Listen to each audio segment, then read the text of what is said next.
Good morning, good morning. This is Yoshi, and this is another video of Care Collab.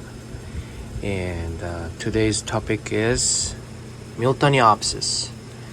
And yeah, if you are struggling to grow this one, I gotta tell you, you're not the only one. I still don't think I got it down really well, but at least this one came last year and rebloomed. So yeah, let's talk about that. Miltoniopsis being very large, beautiful, fragrant blooms. So many orchid growers grow this, and so many people got it down and grow it really well. I'm trying to be that level at this point, so I don't know if that's gonna help anything, but at least this one is growing fine. So hopefully I can help somebody watching this watching this video. Anyways, as always, I'm going to put all those participants, I think we have like 8 or 9 people here, and put the link in the description, so please check them out. You probably find a better tip from them rather, but anyways, my condition here, I grow them or grow it at this point in a greenhouse, and those are not really considered as mine because this is listed in eBay and they're doing really fine, but I also have seedlings. They're all Miltoniopsis, not to confused with Miltonia. Sometimes even from very popular famous nurseries, they would put it Miltonia. You have to kind of be able to tell the difference between Miltonia and Miltoniopsis because it needs a quite different care. So I don't really want to go in too much about the difference between Miltonia and Miltoniopsis, but I just want to tell you it's a big difference. All right. Miltoniopsis, they like not damp but moist media. They grow in very cool, humid area. So high humidity is, I would say, must. You want it really high humidity, and a cooler temperature. Here in my area, I live in Lake Stevens. It's Pacific Northwest Seattle area. You guessed it right. We get lots of rain, especially fall through spring. We have a vivid 4 seasons, but not too severe summer, except for this summer. We just had a heat wave, and also mild winter. It doesn't go below 32 degree that long time. Even right now it's 7 in the morning, 6 in the morning, and it's 63 degree in my greenhouse. Humidity is a 66. I try to keep it higher, but it fluctuates, of course, per day. But anyways, my point is trying to make it humid as possible as I can. And so my greenhouse goes up to 100 degree time to time, and it's still doing okay. I wouldn't say to keep it in higher temperature like 85 degrees and up, or maybe 80 degrees and up for a long time. I wouldn't recommend that. But if you have a good humidity and watered well, it might survive for you, okay, in summertime, in my opinion. And yeah, even it, people say it likes a lot of water. That doesn't mean dump wet all the time, because that will cause a rot. And these guys don't take rot easily. They don't. They get orange rot and die fairly quick. So you can't keep it in dump situation all the time. Just to let you know, you want to keep it slightly dry. Not, I wouldn't say dry, but if you think it's getting drier, then maybe that's time to water, I think. It also depends on the media though, because this one I haven't reported yet, came from Carmela, and I know how they pot them. It's all in sphagnum moss. I know it's all in sphagnum moss, and I need to repot that. Whereas this one is sphagnum moss and bark mix. This one is also in sphagnum moss. But here's another one I have. This one is a store bought. I bought it for Mother's Day. I had two, and one died due to orange rot. And I don't know if it's on the way out when I bought it, or I couldn't get to it quick enough. I don't know. Maybe both. But this one's okay. I actually made a video about reporting this, but it all it has is bark, small bark, charcoal, and perlite. Nothing else. No moss. Because in my greenhouse and my watering habit, I water so often that I wanted to just stay humid enough, but kind of dry out to a certain point by the time next time I water it, if that makes sense. And for that, well, sphagnum moss is a little too much. It's good for seedlings though. So these seedlings have a little bit of a sphagnum moss, and the rest of them is the same, to keep the moisture a little bit longer, just because they're seedlings. Seedlings are fairly cheap and readily available. eBay, I think eBay and then Facebook nowadays, I wouldn't say it's beginners friendly, but they will do fine. It's doing fine for me, right? And I do water quite often. Anyways, so lightings. So many people say it's a lower light plant. Now, I got that information, the same information too. So, hold on. It's coffee, it's too early in the morning, right? Anyways, so I kept it, first time I kept it way darker spot in the kitchen, and especially when I was living in an apartment, and it just rotted. And I thought it was well, of course media problem would be one, but the lighting was too low. So and then it wasn't only for Miltoniopsis. So many plants that I had, I underestimated how low the lighting was indoor.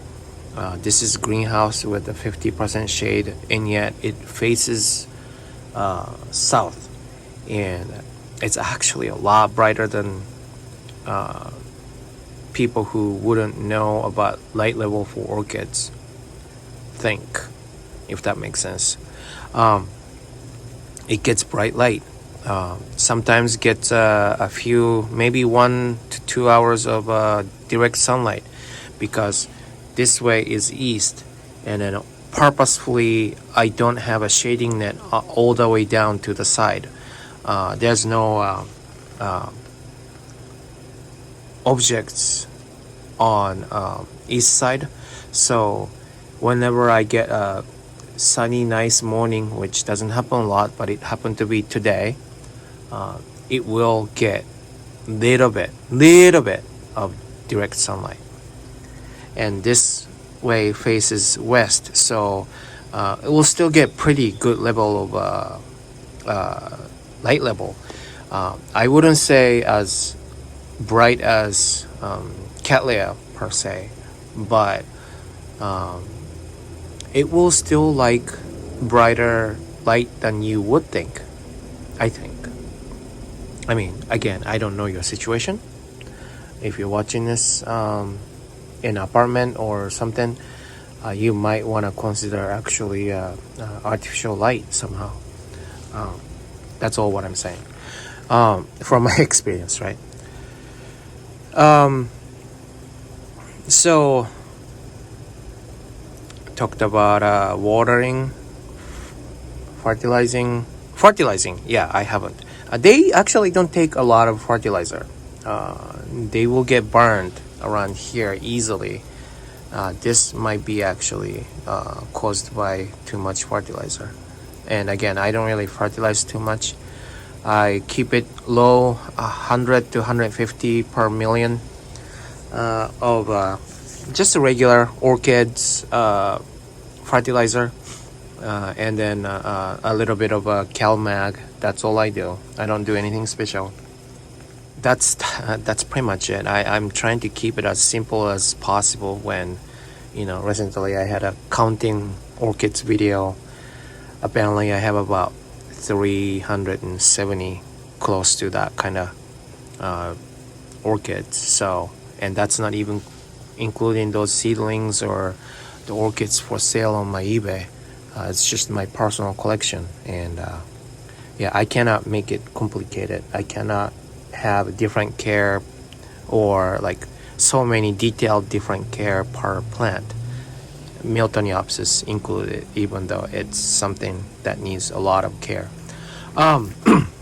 In any case though, it's growing. I mean, if you think about it, 1 growth, 2 new growth, 3 new growth is completing. I might have something blooming pretty soon from this plant. But yeah, so being sphagnum moss in a pot, I don't spray down all the way that often compared to this guy. So you just want to know your watering habit and change your media accordingly. It needs good airflow also. I have a fan on 24/7 and blowing whole greenhouse whole time. So I mean, blowing is really strong word, but it has an airflow. That's what I meant. 24/7. It needs that. Being cooler, being moist all the time, it needs airflow. So that's those are the must conditions there. Even all those orchids I have in my dining section, I have a fan on 24/7. I taped it so that no one can move it. My kids tend to play with it, and then next thing I know, it's turned off. So I tape it down so that no one can stop it, right? So anyways, airflow is a really good another thing that prevents rot most of the time, prevents or I should say promote the air to water to evaporate. And that is also another reason why it's in a clay pot. When there's too much water, it goes down, and then this will suck it up and then evaporates, and then actually the temperature will be a little bit lower because of that. So that's another thing to think about. Like this one also have a sphagnum moss, and it's dumped wet. It's almost too much wet actually. So I'm not gonna water those today or tomorrow maybe. Whereas this one is rather a little bit dry, but I wouldn't still water yet. But this one would take it just because it's bark mainly inside. So that's how you wanna think about it according to your watering habit and your situation. If it doesn't dry too fast, you might want to think about just like my reported one, no moss. So if I would repot this one, it will be in the same situation. It's gonna be a little bit of bark and charcoal and perlite only. That's it. I'm not gonna use moss because that's where most of the rot came in, at least with me. So what I would do when I water those, though, along with all the other ones, I only spray, or I should say mist, so that a lot of water doesn't go in. It does like humidity, so I would mist all of them, but I won't water them, if you can understand what I'm trying to say. So whereas this guy, I would water it anytime. That's why it's in that media. So what else can I tell you? I mean, it's fragrant.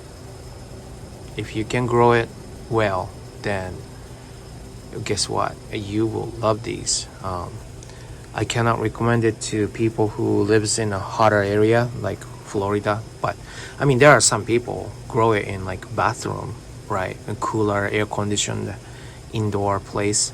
So that would be another thing to do if you live in a hotter area and have a AC or something. But yeah, another thing about the seedling I was gonna say was they can bloom with one pseudobulb, believe me or not. This is still in the middle of growing for sure, but maybe I have 20 seedlings here, 25 maybe.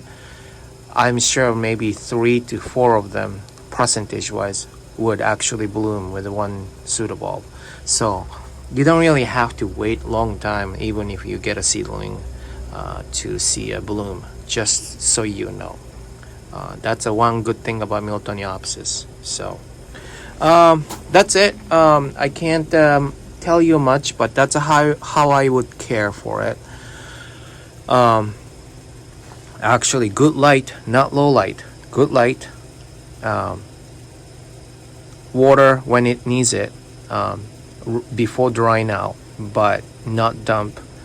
Not too much fertilizer, and airflow, and intermediate will do. Not hot. Maybe it would do fine in warm condition too. I don't know, but I unfortunately don't have species. But being hybrid, I think it's made a little bit tougher than you would think, as long as you're trying to give it good care. I really think so.